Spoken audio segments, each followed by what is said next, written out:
जय हिंद दोस्तों, मैं समीर शौर्य लक्ष्य एकेडमी में आपका एक बार फिर से स्वागत करता हूं।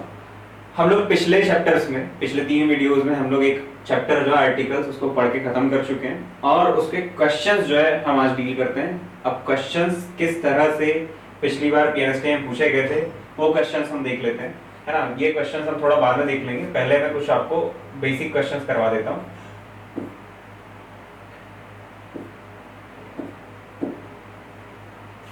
देखिए यहाँ पर एक क्वेश्चन दिया है, we hear the news on blank radio but we watch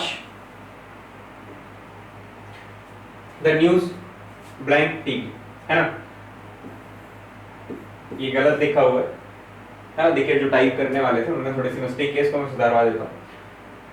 but we watch the news on blank TV, इसको आप सुधार के ऐसे लिख लीजिएगा। We hear the news on blank radio, but we watch the news on blank TV। तो यहाँ पर रेडियो के पहले क्या आएगा और टीवी के पहले क्या आएगा। तो देखिए कभी भी जब रेडियो वर्ड यूज करते हैं ना, तो रेडियो के पहले हम द का यूज करते हैं। लिसन टू द रेडियो होता है, लिसन टू द रेडियो होता है, और वॉच ऑन टीवी इसका यूज करते हैं। टीवी के पहले हम द का यूज नहीं करते हैं, तो इस बात को आप याद रखिएगा, ये बात आपकी बहुत काम की है। क्या होता है, इसका एक रूल होता है कि साइंटिफिक इन्वेंशंस के पहले, जो साइंटिफिक इन्वेंशन होते हैं ना, आविष्कार जो हम करते हैं, आविष्कार जो साइंटिस्ट करते हैं उनके नाम के पहले, उन आविष्कारों के नाम के पहले द का यूज किया जाता है। For example who invented the telescope, तो यार टेलीस्कोप के पहले द आएगा। तो वो रूल को फॉलो करते हुए हम यहाँ लिख रहे हैं, रेडियो के पहले तो द लग रहा है लेकिन टीवी के पहले द नहीं लग रहा है। ये उसका एक स्पेशल केस है, ठीक है। चलिए इस क्वेश्चन को हम देखते हैं। Sand is used in making blank glass. Glass यहाँ पर कांच की बात हो रही है और सैंड मतलब यहाँ पर रेत की बात हो रही है ना, रेत की बात हो रही है। अब देखिए सैंड जो है, रेत है ना, वो मटेरियल नॉन में आएगी और ये अनकाउंटेबल भी आएगी। तो इसके पहले हम किसी आर्टिकल का यूज करेंगे क्या? नहीं करेंगे। और यहाँ पर मेकिंग अ ग्लास का यूज करेंगे, क्योंकि ग्लास काउंटेबल है एक हिसाब से। अगर आप एक खिड़की में कांच लगाते हैं तो कांच को आप गिन सकते हो, ठीक। तो यहाँ पर क्या हो जाएगा अ। तो ये जो क्वेश्चन दिख रहे हैं आपको 1 2 3 और ये चौथा, ये 4 क्वेश्चन आप जो है खुद बना लीजिए पहले, है ना। ये 4 जो क्वेश्चन है इसको छोड़ दीजिएगा, या इसको बनाना हो तो बना लीजिएगा। ये 3 क्वेश्चन है, आप 1 मिनट वीडियो पॉज करके इसको बना लीजिए। मैं थोड़ा साइड जा रहा हूं ताकि आप वीडियो पॉज कर सके और इसको जल्दी से बना लीजिए।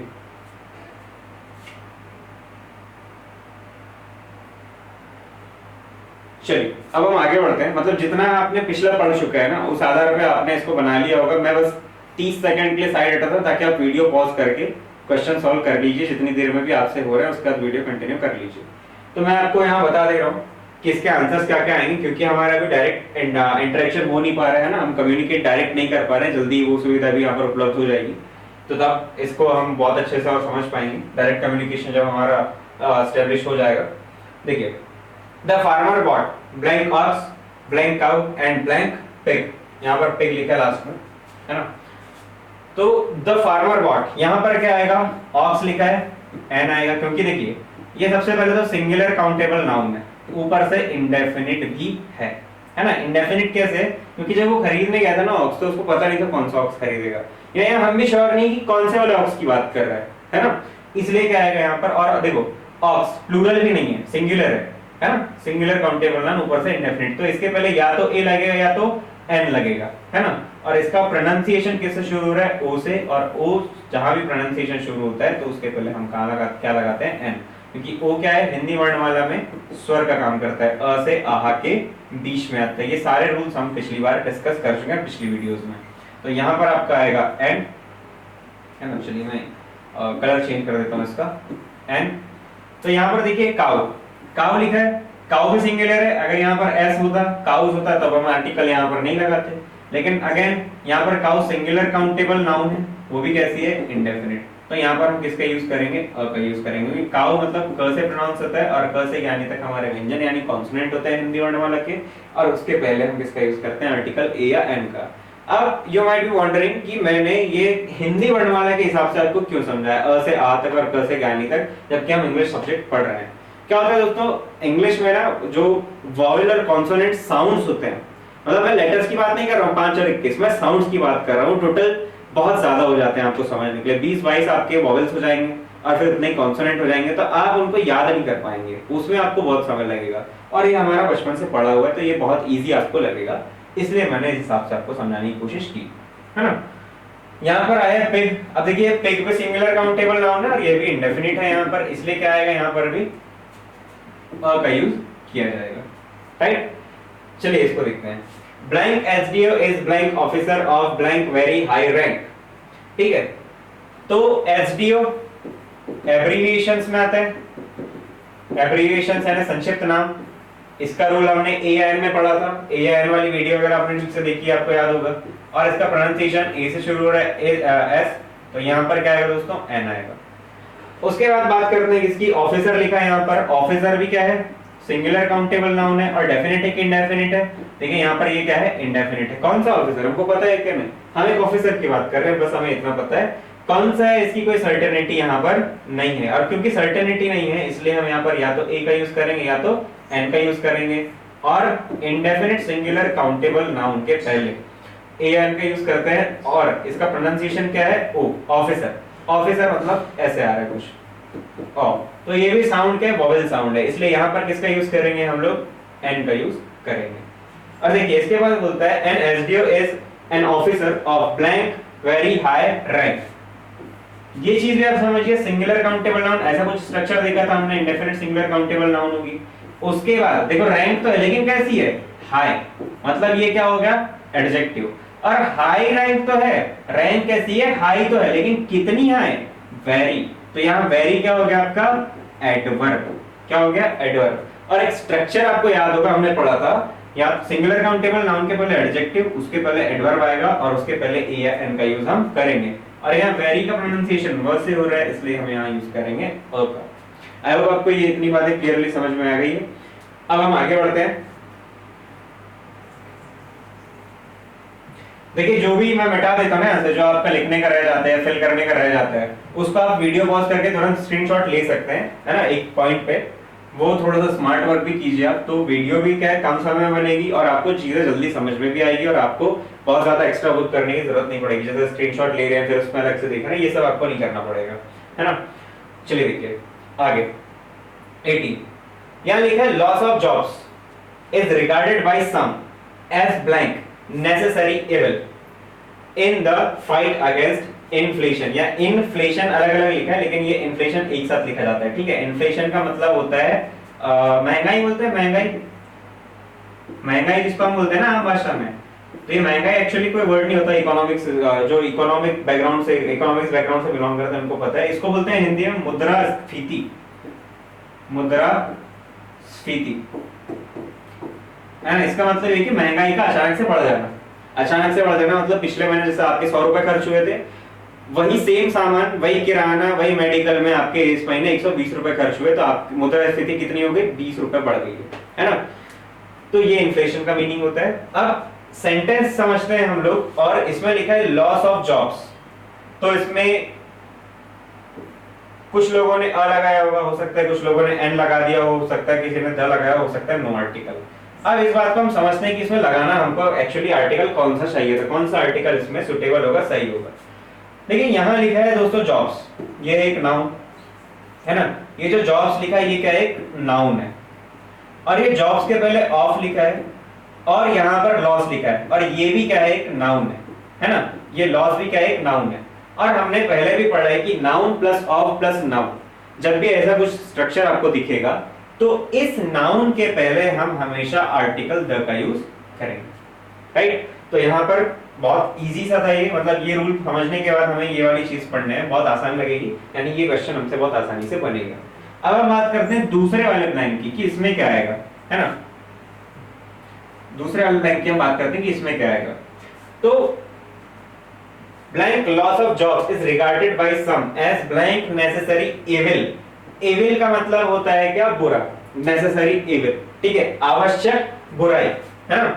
इविल मतलब आवश्यक बुराई। तो यहाँ पर इविल जो है ना ये भी नाउन का काम कर रहा है, और यहाँ पर सिंगुलर काउंटेबल नाउन की बात कर रहे हैं और ये नाउन भी यहाँ पर क्या होगी, इंडेफिनिट होगी। यानी बहुत सारी वो बुराइयां होती है ना, लेकिन ये कैसी बुराई है, एक उनमें से एक जरूरी बुराई है, तो यहाँ एक के लिए, ठीक है। दूसरी बात, नेसेसरी बुराई तो है लेकिन कैसी, आवश्यक। तो अगेन आपको यहाँ पर स्ट्रक्चर देखने को मिलेगा, कौन सा वाला, नाउन उसके पहले एडजेक्टिव, है ना। तो एडजेक्टिव, नाउन उसके पहले एडजेक्टिव जब आ जाता है तो उसके पहले क्या लगाते हैं हम, आर्टिकल ए या एन। और क्योंकि नेसेसरी का जो साउंड है वो न से प्रोनाउंस करते हैं हम लोग, और इसलिए हम लोग यहाँ पर क्या लगाएंगे, आर्टिकल अ का यूज हम लोग यहाँ पर करेंगे, राइट।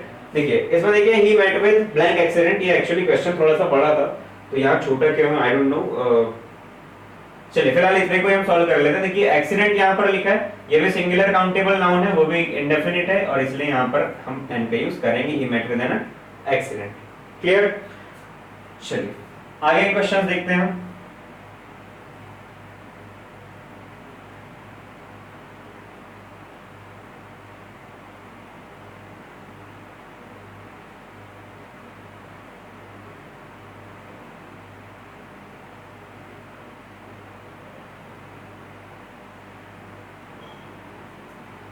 चलिए अब यहाँ से जो क्वेश्चंस है ना, तो जो आपके पिछले एग्जाम्स में आए हुए क्वेश्चंस है, ये वो वाले क्वेश्चन है, राइट। तो जो आपके 2016 मेरे ख्याल से, हाँ यहाँ पर ये देखिए पीएचडी 2016 का क्वेश्चन है। 2015 के क्वेश्चन बहुत ज्यादा इजी थे, बहुत ज्यादा सिंपल थे, इसलिए मैंने वो निकाले नहीं आपके लिए। वो आपसे, आप जैसे अगर आपके पास बुक्स अवेलेबल है या आप इंटरनेट से क्वेश्चंस निकाल के बनाएंगे, वो ऐसे चुटकी हो जाते ही बन जाएंगे, सेंटेंस पढ़ते ही बन जाएंगे। ये भी बहुत इजी है, लेकिन यहाँ से मैंने 2016 से क्वेश्चंस रख लिए हैं आपको बताने के लिए, समझाने के लिए। देखिए क्या बोल रहा है, fill in the blank with the correct option. अब यहाँ पर आपको ए एन द, है ना, या ए एन और द या नो आर्टिकल रिक्वायर्ड, ऐसे करके 4 ऑप्शन दिए, राइट। और आपको एक ही ब्लैंक इस वाले एग्जाम में दिया है। हालांकि अब मैंने बताया था कि 3 से 4, 4 से 5 ऐसे ब्लैंक आते हैं एक क्वेश्चन के अंदर में। और पहले जो था, मतलब 2015-16 के आसपास आपको एक एग्जाम में एक ही क्वेश्चन आर्टिकल का पूछ रहा था, और अब आर्टिकल के 2 क्वेश्चन पूछता है, और डिटरमिनर्स और आर्टिकल में मिला के मिनिमम एक क्वेश्चन तो पूछता ही है, मिलाकर दोनों उसमें ऑप्शन होते हैं, डिटरमिनर्स भी होते हैं और आर्टिकल भी होते हैं, ठीक है। वो हम आगे समझेंगे। इसको देखिए क्या बोल रहा है, she has blank very unique ability to inspire people. 2016 PhD का पेपर है, उस समय जिसने बनाया होगा, बहुत ही आसान सा क्वेश्चन था, इजीली बन गया होगा। देखिए एबिलिटी है उसमें, बहुत सारे एबिलिटी का एबिलिटी क्या है, सिंगुलर है, इसका प्लूरल क्या होता है, एबिलिटीज। तो ये तो सबसे पहले क्या, सिंगुलर काउंटेबल नाउन है, और इंडेफिनिट भी है, बहुत सारी एबिलिटीज में से एक। एबिलिटी जो है कैसी है, यूनिक। ये हो गया आपका एडजेक्टिव। देखिए आपको सब चीजें मिलते जा रही है, नाउन मिल गया, एडजेक्टिव मिल गया, उसके पहले वेरी, यहाँ पर आपको ये मिल गया एडवर्ब। और जब भी ऐसा कुछ स्ट्रक्चर दिखता है, मैंने आपको पहले बताया हुआ है कि क्या लगाते हैं हम, या तो अ या तो एन। यहाँ पर आप अ लगाएंगे क्योंकि इसका प्रोनाउंसिएशन व से शुरू होता है, और वह क्या है, कॉन्सोनेंट हिंदी वर्णमाला का। चलिए तो नेक्स्ट क्वेश्चन हम देखते हैं, इसका सेकंड क्वेश्चन। ये choose the correct article to fill in the given blank. ये इस तरह से कुछ क्वेश्चन देगा आपको हर बार, और फिर उसके बाद आपको यहाँ से क्वेश्चन कुछ ऐसे चालू होगा, राइट। चलिए देखते हैं। Blank forbidden fruit is always the sweetest. ये 2016 का क्वेश्चन पीएनएसटी का। देखिए स्वीटेस्ट, यहाँ पे क्या सुपरलेटिव डिग्री लगी है, इसके पहले द है, मैंने बताया सुपरलेटिव डिग्री के पहले हमेशा द का यूज किया जाता है। एक एग्जांपल देखिए, यहाँ पर आपको वैसे ही मिल गया। अब इसको समझते हैं। फॉरबिडन फ्रूट, फ्रूट तो है लेकिन कैसा, फॉरबिडन, और ये एक स्पेशल कैटेगरी में आ जाता है। फॉरबिडन फ्रूट एक तरह से एक फ्रेज के रूप में हम यूज करते हैं। आपने आदम और हवा की कहानी सुनी होगी, एडम एंड ईव की। जब एडम को भगवान ने बनाया, है ना, तो एडम क्योंकि अकेला बोर हो जाता है, इसलिए उसके लिए ईव भी बनाया उसने, है ना, ताकि उसके लिए एक मेट मिल जाए या एक उसके लिए साथी मिल जाए। और उनको वहां पर लगे हुए पेड़ का एक फल खाने के लिए मना किया था, है ना। भगवान ने बोला था, ईश्वर ने बोला था कि ये फल आपको नहीं खाना है, ये फल खाना आपके लिए मना है। तो जो मना वर्ड है ना, मना, इसी के लिए हम यहाँ पर फॉरबिडन वर्ड का यूज कर रहे हैं। उसी को बोला गया था फॉरबिडन फ्रूट, और आदम ने उसे खा लिया, और उसके बाद भगवान ने उसे, एडम को और ईव को स्वर्ग से निकाल दिया, भगा दिया। तो यहाँ पर जो फॉरबिडन फ्रूट है ना, इसका जो यूज किया जाता है एक तरह से नेगेटिव मीनिंग में किया जाता है कि इसको खाओगे तो तुम्हारा कोई नुकसान होगा। फॉर एग्जाम्पल, अगर कूलर चल रहा है ना, और मैंने बोला नहीं इसमें उंगली नहीं डालना है क्योंकि ये तुम्हारे लिए फॉरबिडन फ्रूट है, तो ये बात आपको समझ में आ जानी चाहिए कि अगर वहां आप छेड़छाड़ करोगे तो आपको उससे नुकसान होगा। अगर वहां आपकी उंगली चले जाती है तो आपका हाथ कट सकता है। होता था ना बचपन में हम लोग खेलते थे, वो हवा आती थी हमको बहुत अच्छा लगता था, डायरेक्ट हवा मुंह में आती थी, हम उसकी तरफ दौड़ते हुए जाते थे, ऐसे मुंह फाड़ के आ करते थे उसके सामने। तो ठीक उस तरह से फॉरबिडन फ्रूट, तो ये स्पेसिफिक टाइप का फ्रूट हो गया ना। कैसा फ्रूट? फॉरबिडन। और स्पेसिफिक हो गया मतलब डेफिनिट हो गया, और डेफिनिट हो गया का क्या मतलब है? क्या आएगा? द डेफिनिट आर्टिकल आएगा, है ना। डेफिनिट नाउन हो गई तो आर्टिकल भी कैसा आएगा? द आएगा, राइट। चलिए आगे बढ़ते हैं। तो यहां पर क्या आएगा आपका? द, ये करेक्ट ऑप्शन। अगला देखते हैं हम। Out of the given options choose the most appropriate one to fill in the blank. अब देखिए क्वेश्चन वही है, बस लिखने का तरीका उसने बदल दिया है। ब्लैंक ही फिल करना है आपको। इसको समझ लीजिए। We had to paint blank apartment, ये लिखा है we had to paint blank apartment before we sold it. Meaning क्या है इसका? हमें अपार्टमेंट को पेंट करना पड़ा इसे बेचने से पहले। किसे बेचने से पहले? अपार्टमेंट को बेचने से पहले। ऑप्शन अगेन आपके पास ए एंड द है, नो आर्टिकल है। समझिए इसको। ये अपार्टमेंट की बात कर रहे हैं तो सबसे पहले तो सिंगुलर काउंटेबल नाउन है, क्योंकि यहाँ अपार्टमेंट्स नहीं लिखा है, अपार्टमेंट ओनली लिखा है। उसको हम गिन सकते हैं, अपार्टमेंट हम गिन सकते हैं। ये घर है मान के चलिए किसी का, है ना, कुछ ऐसा सा ड्राइंग में बहुत अच्छा नहीं था, तो किसी का घर है तो घरों को तो हम गिन सकते हैं ना। या अपार्टमेंट फ्लैट किसी का, कमरा किसी का, तो उसको हम गिन सकते हैं। तो ये सबसे पहली बात तो क्या है? Singular countable noun. अब ये इंडेफिनिट है या डेफिनिट है, अब इस बारे में बात करते हैं। तो देखिए सेंटेंस में हमें क्लू दिया हुआ है, वो किस बारे में बात कर रहा है? वी हैड टू, हमें करना पड़ा, है ना, हमें करना पड़ा। क्या करना पड़ा? पेंट। किस अपार्टमेंट को? जिसको उन्होंने बेच दिया, उसे बेचने से पहले। हमें अपार्टमेंट को बेचने से पहले पेंट करना था। कौन से अपार्टमेंट को? जो उन्होंने बेच दिया। तो हम यहाँ एक स्पेसिफिक अपार्टमेंट की बात कर रहे हैं। किस अपार्टमेंट की? जो उन्होंने बेच दिया। स्पेसिफिक हो गया, सर्टेन हो गया, इसका मतलब क्या है? डेफिनिट हो गया। और डेफिनिट जब भी हो जाता है हम किसका यूज करते हैं? द का। तो यहाँ पर राइट ऑप्शन आपका क्या आएगा? द आएगा।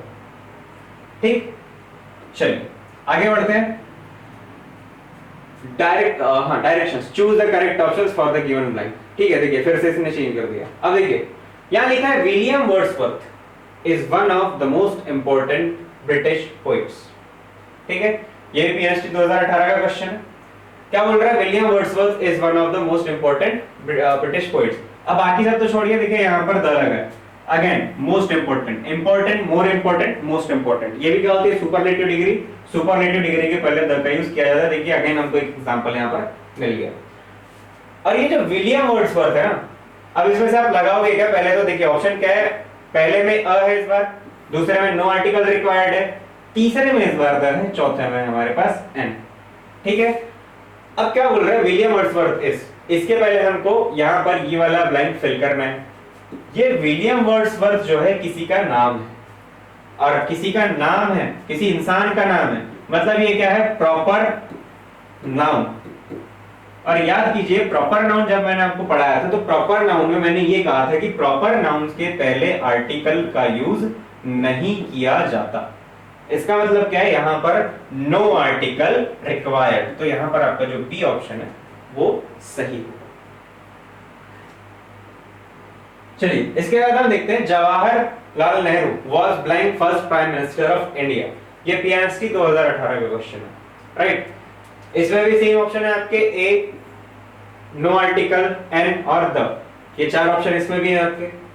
क्या बोल रहे हैं? देखिए question, Jawaharlal Nehru was blank first prime minister of India. आप अगर वीडियो ध्यान से देखते हैं मेरा, है ना, जिसमें मैंने द समझाया है, तो उसमें मैंने एक ऑर्डिनल एडजेक्टिव समझाया है जिसको बोलते हैं ऑर्डर बताने वाले adjective. First, second, last, next. इस तरह से कुछ वीडियो, सॉरी इस तरह से कुछ उस वीडियो में मैंने बताया, इसको ऑर्डिनल एडजेक्टिव्स बोलते हैं। ठीक है, और इसके बाद हम द का यूज करते हैं, मैंने ये भी बताया। इसके पहले क्या करते हैं? द का यूज हम करते हैं, ऐसा कुछ मैंने बताया। तो देखिए प्राइम मिनिस्टर, कौन से वाले? फर्स्ट वाले। मिल गया आपको आंसर, क्या आएगा? द। बहुत सिंपल क्वेश्चन था, कुछ भी इसमें मुश्किल नहीं था, बहुत इजी लेवल के क्वेश्चंस अभी तक आपसे पूछे जा रहे थे। ठीक है, आगे बढ़ते हैं हम। देखिए ये अगेन 2018 पीएचडी का क्वेश्चन है। Kalidas is often called blank Shakespeare of India. ठीक है, ये वाला जो क्वेश्चन ये मैंने वीडियो में नहीं कराया था, इसका जो रूल है वो मैंने वीडियो में नहीं कराया था। ठीक है, इसको हम समझ लेते हैं। प्रॉपर नाउन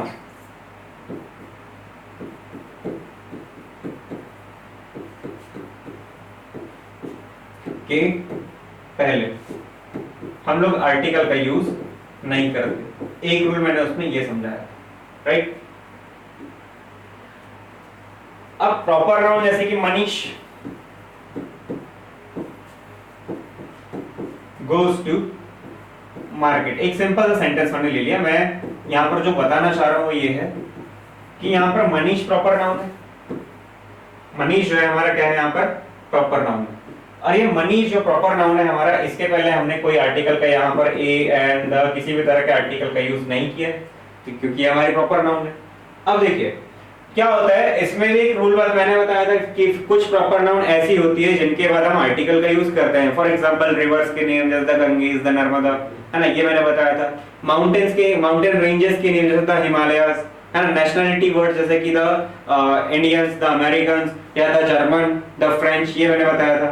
उसी में एक रूल आप ऐड कर लीजिएगा, जब भी दो लोगों की तुलना की जाती है, दो महान लोगों की, है ना, दो महान लोग, जब भी दो महान लोगों की तुलना की जाती है ना, तो दूसरे जिस महान, सॉरी देखिए इसमें एक सेंटेंस क्या लिखा था, इसमें पिछला वाला जो सेंटेंस था, एक मिनट, हाँ देखिए ये वाला सेंटेंस था, इसमें दो महान लोगों की तुलना हो रही। देखिए Kalidas is often called Shakespeare of India, ये दोनों ही अपने अपने समय के बहुत ही दिग्गज पोइट रहे हैं, बहुत महान पोइट रहे हैं, है ना। ये दोनों ही अपने अपने टाइम के बहुत बड़े पोइट, बहुत महान पोइट रहे हैं। तो यहाँ पर कालिदास की तुलना किससे की जा रही है, शेक्सपियर, यानी इनको संज्ञा या उपाधि दी जा रही है कि भैया आप तो क्या थे, कालिदास जो थे इंडिया के शेक्सपियर थे। इंग्लिश पोइट्री में शेक्सपियर, विलियम शेक्सपियर दुनिया का सबसे बड़ा नाम है आज तक का, ठीक है। बहुत बड़े इन्होंने बहुत सारे प्लेज लिखे हैं, नाटक जिनको बोलते हैं ना, बहुत सारे प्लेज लिखे हैं, बहुत सारी पोइट्री लिखी है, बहुत सारे सोनेट्स लिखे हैं इन्होंने, बहुत बड़ा नाम है इनका। वैसे इंडिया में किसका बड़ा नाम है, कालिदास का। लेकिन इंग्लिश लिटरेचर ना दुनिया में चलता है और हिंदी लिटरेचर मोस्टली इंडिया में चलता है, बाहर भी हालांकि इसे बहुत सराहना मिलती है। इसलिए कालिदास को इंडिया के लोग जानते हैं या कुछ और लोग बाहर जानते हैं, लेकिन शेक्सपियर को पूरी दुनिया के लोग जानते हैं, इसलिए इनकी शख्सियत ज्यादा बड़ी हो गई इस हिसाब से, है ना। मैं ऐसा कुछ नहीं बोल रहा कि कालिदास छोटे थे, बस मैं यहाँ ये बताना चाह रहा हूँ जो ओहदा पूरी दुनिया में इनका है, वही ओहदा किसका है, कालिदास का इंडिया में। तो एक महान व्यक्ति की तुलना जब दूसरे महान व्यक्ति से की जाती है, तो जिसकी तुलना जिससे की जाती है ना, जिससे तुलना की जाती है, किससे तुलना की जा रही है ना, शेक्सपियर से, उनके पहले हमेशा आप द का यूज करें, राइट। एक बार फिर से रूल को समझ लीजिए, जब दो महान व्यक्तियों की तुलना की जाती है, जो महान व्यक्तित्व की तुलना की जाती है, तब जिससे तुलना की जाती है, या किससे तुलना कर रहे हैं, विलियम शेक्सपियर से, तो शेक्सपियर के पहले क्या आएगा, द आएगा। जिससे तुलना की जाती है उसके पहले हम आर्टिकल द का यूज करते हैं। ये एक रूल आपका हो गया है। यहां पर क्या आएगा, द आएगा। तो चलिए आगे बढ़ते हैं।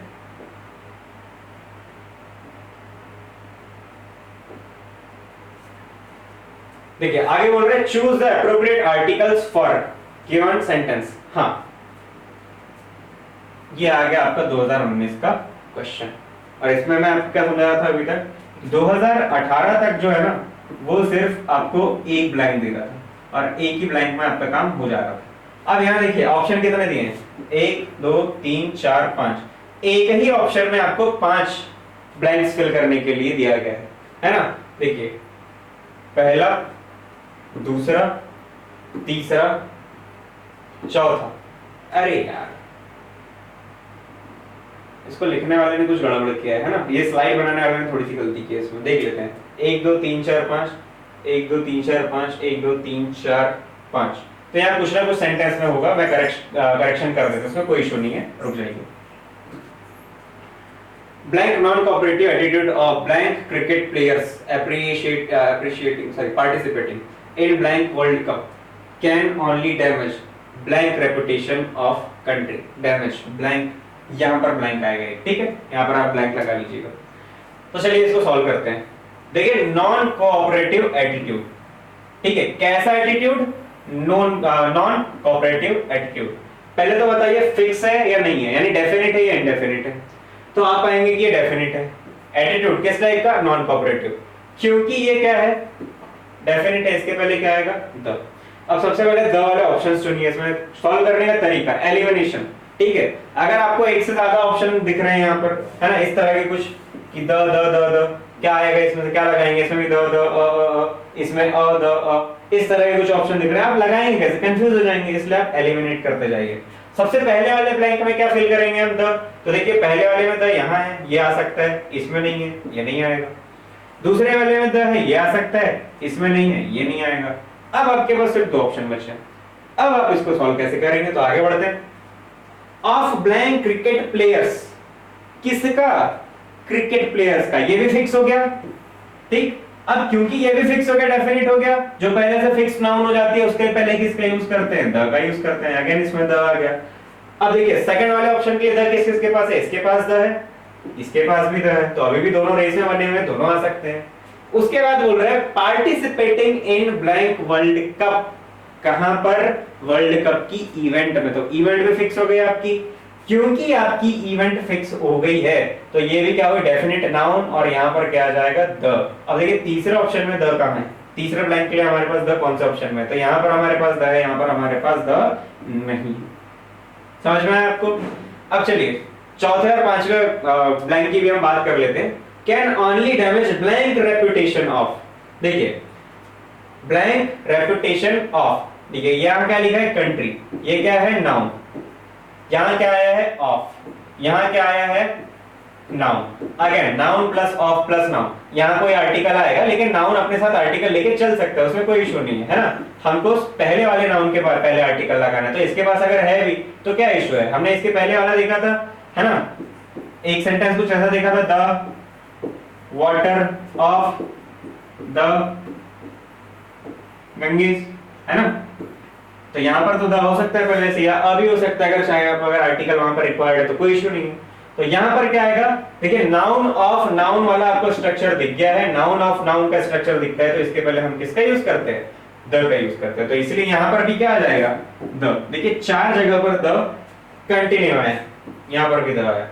अब बचा लास्ट, तो यहाँ पर लिखा है कंट्री, तो यहाँ पर कंट्री जो है ये है इंडेफिनिट नाउन, क्योंकि हम किसी भी एक पर्टिकुलर देश के बारे में बात नहीं कर रहे हैं, हम बात क्या कर रहे हैं पता है, नॉन कोऑपरेटिव एटीट्यूड, यानी कोऑपरेट करना कर पाने वाला एटीट्यूड जो होता है किसी भी क्रिकेट, जो क्रिकेट प्लेयर्स का होता है, वर्ल्ड कप में पार्टिसिपेट करने वाली, वर्ल्ड कप में पार्टिसिपेट करने वाली क्रिकेट प्लेयर्स जो टीम होती है ना, उनका नॉन कोऑपरेटिव एटीट्यूड जो होता है किसी भी देश की छवि को खराब कर सकता है, ये सेंटेंस का मीनिंग निकलेगा। और यहां पर आप क्या लगाएंगे, क्योंकि ये इंडेफिनिट सिंगुलर काउंटेबल नाउन कहलाएगी, क्योंकि हमारे पास कंट्री फिक्स है क्या, नहीं, और कंट्री क्या है, सिंगुलर यहां पर है। तो ये होता है सॉल्व करने का इसको तरीका। अब देखिए 2019 का ये क्वेश्चन है, कितना ड्रास्टिक चेंज आया है आप खुद देखिए। 2018 में सिर्फ एक ब्लैंक पूछा था, 2019 में आपको बोल रहा है भैया आपको 5 ब्लैंक फिल करने हैं क्वेश्चन में, और इनमें से एक भी ब्लैंक अगर आपने गलत फिल किया होता तो आपका आंसर कैसा हो जाता, वो पूरी तरह से गलत हो जाता। तो आई होप आपको ये चीजें समझ में आ रही, जो मैं बताने की कोशिश कर रहा हूँ कि आपको इस बार कितनी मेहनत करने की जरूरत है। वैसे भी आपके एग्जाम जो है बहुत सालों के बाद आ रही है ना, 2019 में मेरे ख्याल से लास्ट आई थी आपके एग्जाम, उसके बाद से फिर अभी आ रही है। मोस्ट प्रोबेबली ये हमारी लास्ट स्लाइड है और इस हिसाब से हमारा लास्ट क्वेश्चन भी होगा। इसमें देखिए, इसमें सिर्फ 2 ब्लैंक्स हैं, है ना। जब मैं इसका इंट्रोडक्शन दे रहा था आपको, सिलेबस जब आपको मैं समझा रहा था, तब मैंने कहा था जो भी आपका पेपर आएगा उसमें जो भी क्वेश्चन आएंगे फिल इन द ब्लैंक्स वाले, उसमें 2 या 3 या 4 या 5 ब्लैंक्स होंगे। तो ये देखिए 2019 का पेपर है ना, एक वाला तो गया 2018 तक, वो तो मैंने कहा ही नहीं था वो आएगा। मैंने क्या बोला था, 2 3 4 5। 2019 में जो है ये हम 2 वाला देख रहे हैं अभी, इसके पहले हमने 5 वाला देखा था, 3 और 4 हो सकता है अभी भविष्य में हम कभी देखेंगे किसी क्वेश्चन में। तो देखिए neither of blank candidates wore clothes which was suitable for blank interview, है लास्ट क्वेश्चन है, ध्यान से समझ लीजिए फिर हम वीडियो खत्म कर देंगे इसके बाद।